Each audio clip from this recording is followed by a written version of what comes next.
முகம் பார்க்கிறேன் எப்போதும், ஒரே குரல் கேட்கிறேன் இப்போதும், ஒரே முகம் பார்க்கிறேன் எப்போதும்,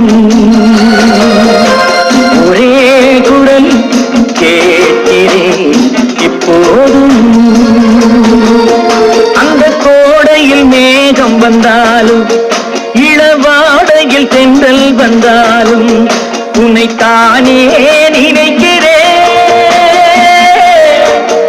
என் ஆசையின் ஊஞ்சலும் நீயே, அதில் ஆடிடும் கனவுகள் நீயே, அதில் தானே வாழ்கிறேன். செல்வமே